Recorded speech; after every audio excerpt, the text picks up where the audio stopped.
Horror films are scary, but horror films are also gorgeous and beautiful when you have Nusrat Bharucha starring in it. Nusrat, welcome to Zoom. Thank you, yeah. Tell me how beautiful you have made this horror scary film. I think I'm the only eye candy audiences will have in this horror film because I'm the only girl. Yeah. It's been horrible to shoot horror because you have to stay up nights. Even apart from staying up nights and going crazy shooting, I still managed to look stylish. ये बताइए, डर at the mall जब आपके पास आई तो horror films करने में अक्सर actors जो हैं हिचकिचाते हैं, आपने कैसे कह दिया कि मैं इसको करूँ? क्योंकि मेरा ये एक एफर्ट है फॉर माई सेल्फ कि मैं चाहती हूँ कि मैं हर एक नए टाइप का रोल करूँ और अलग टाइप की फिल्म करूँ, specifically at this stage in my career where I have the time, where I have the space to experiment, why not. एक बार वो एक इमेज बन जाएगी या एक स्लॉट बन जाएगा, फिर कुछ एक्सपेरिमेंट करने में there'll be more at stake, I feel. Film shoot करती हैं और जब ये फिल्म की रील्स आप देखती होंगी, रशेस देखती होंगी, इसको इसमें और उसमें काफ़ी अंतर आता है. सबसे ज़्यादा डर कहाँ पर लगता था आपको? शूटिंग के जो एटमॉस्फेयर बनता था उसमें, या फिर जब आप रशेस देखती थी उसमें?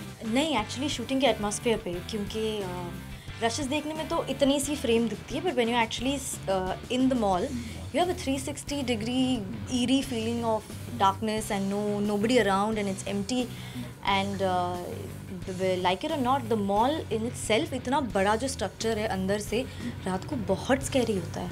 मतलब I don't even go to the bathroom on my own. I have somebody coming with me and taking me back on set. I said I cannot do this. Okay.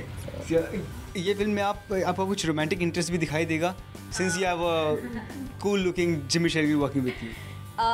ये मेरे लिए बहुत इंटरेस्टिंग था again कि मैंने अब तक heroes को सिर्फ रोमांस किया है, whether it was PKP, rom com और Akashvani romantic drama, but in this is more of two characters जो अलग अलग दुनिया से, एकदम ही अलग माइंड सेट से एक ऐसी जगह पे अटके हैं जहाँ उनको बचना है.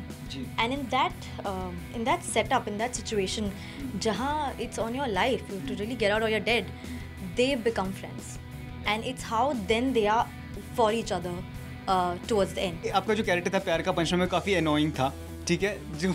यार नहीं यार, प्यारा भी था पर थोड़ा अनोइंग भी था. तो अब ये कैरेक्टर जो है ये कितना अनोइंग है अपने बाकी को स्टार्स के लिए? नहीं, अगर ये अनोइंग हो गया तो फिर तो I have lost the plot. I can't be annoying in every film. प्यार कौन करेगा मुझसे? नहीं, I am not at all annoying. I am just hoping that fear is something जो मैं पहले भी कहती हूँ, आप रिहर्स नहीं कर सकते हो उसे. वो इतनी एक प्राइमल इंस्टिंक्टिव रिएक्शन होती है कि आपको वो फील करके ही करना पड़ता है. तो I have absolutely new found respect for horror films because they are really difficult to do. आपकी आने वाली प्रोजेक्ट्स की बात करें तो कौन सी फिल्में इसके बाद में? इसके बाद I am committed to the same producers and directors for Pyaar Ka Punchnama sequel. That's happening? Yes, it is happening. Wow, and this time is again the male bashing or something like that? अब प्यार का पंचनामा ही है तो वही होगा. और आप हमेशा मेल्स पर ही मारते हैं तो इसलिए मैंने पूछ लिया कि इस बार भी कहीं. देखो, सच बात ये है कि हमें ना तो स्क्रिप्ट बताई गई है, ना हमसे कुछ भी इन्फॉर्मेशन शेयर किया गया है, because you know how things are. I don't even know that. I can't tell you anything, Kunal. Here you cannot put spoiler alerts. Spoiler alerts, no spoiler alerts. Yeah. Thank you so much. It was a fun and pleasure speaking to you. Thank you. Bye, Kunal. Bye.